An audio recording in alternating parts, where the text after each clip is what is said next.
Well, my Uber showed up, and just a visual inspection tells me that this lady can't drive for shit. I don't know about you, but I sure as hell ain't getting in the Grim Reaper's chariot. Customer told me that he fixed his exhaust leak with JB Weld, and he just wants me to do an emissions test. Honestly, guys, I'm a little impressed by this level of stupidity. I mean, seriously, you have to work really hard to be that dumb. Anyways, he slipped me $40 extra, so he did indeed pass. This is a good reason why you shouldn't work on your own vehicle unless you know what you're doing, or you know that sometimes good enough doesn't apply to suspension and steering components. Now, I'd rate this a solid 7 out of 10 on the old meter. Did you know that at the end of its life, an alternator will turn into a sparkler for just a few minutes? It's beautiful. Well, she ain't much, just an old beat-up truck that gets me from point A to point B. Now, you said something about racing for 1,000? Customer states that he brought his car straight here after paying the neighborhood mechanic to install some suspension and steering parts that he just got from Rock Auto. And this is the shit that I have to fix now. You're wasting your time, and what else are you wasting? Your parents' money. Customer brought this in for a steering wheel wobble at all speeds. Upon trying to explain the issue with the tire, she became visibly upset and stormed out of the shop because she didn't want to, and I quote, be scammed into buying new tires. I gotta admit though, it did bring a smile to my face watching her drive her wobbly ass away from my shop. This dude said that his car ice is over when it gets cold, and he wants me to fix that. Alright, sure thing, bud. I'll pass that message on to the big man upstairs.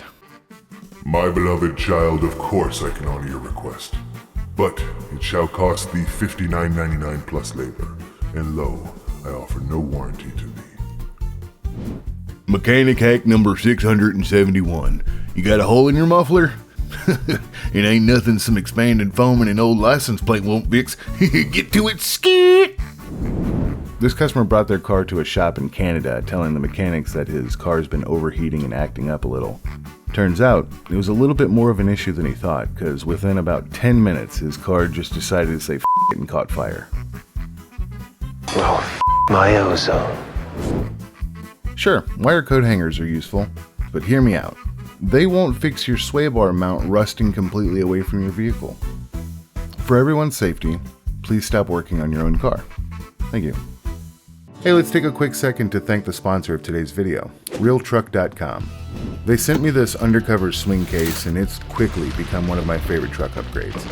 It mounts right in that dead space between the wheel well, and it swings out over the tailgate, so you're not crawling into your bed every time you need something. Just pull the latch and it comes right to you. I'm a god, boy. It holds up to 75 pounds, which is more than enough for tools and straps and all that random stuff we end up hauling around. The lid is weather sealed and it's lockable, so everything stays dry and secure. The installation is super easy, maybe 30 to 45 minutes with basic tools. If you've got a drill and some patience, you're good. And if you ever need that extra bed space, it lifts right off the lockable hinges in seconds. It is made right here in the good old US of A. America! Yeah!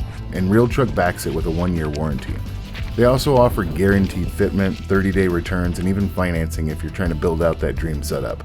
Now, if you're ready to actually organize your bed space, check out the undercover swing case at realtruck.com. I'll put the link in the description. And thanks again to Real Truck for sponsoring today's video. Let's go ahead and get back into it. Hey, have you seen the new water-cooled wiring harness Ford put out? Pretty cool, man. This customer just brought this in because he has an oil leak, and this is a perfect example of how trying to fix your own vehicle might end up costing you more money, because now I have to remove caulk, RTV, and 2 different kinds of Flex Seal. As cars get a little older, it's imperative that you get creative. Customer states that his car sounds like children being jump scared. Yeah, that checks out. Solid description. Now here's a fun test for all my mechanically inclined viewers. Let me know in the comments how you think this person destroyed their treads in this particular pattern. People bring the weirdest problems into the shop. This dude complained of a slippery steering wheel, which is not hard to believe, being as that he has a steering wheel cover on a steering wheel cover on a steering wheel cover. And what do we have here? Oh, use bloody band-aids on the door handle. Because why not? Well, that's going to finish up today's episode. If you actually stayed this long, just know I appreciate you. Before we wrap things up, I want to thank all of my noobs and training members. We really appreciate your support, and it helps us continue to create content you love. If you have a video you'd like to submit, check out thenoobmechanic.com. And feel free to follow our Facebook page for more content. Thanks again for watching, and we'll see you on the next one. You should really subscribe to Noob Mechanic. Come along for the ride. Click like while you're at it. New uploads almost daily. Join us. Come on, baby. So maybe, just maybe, click the logo and subscribe.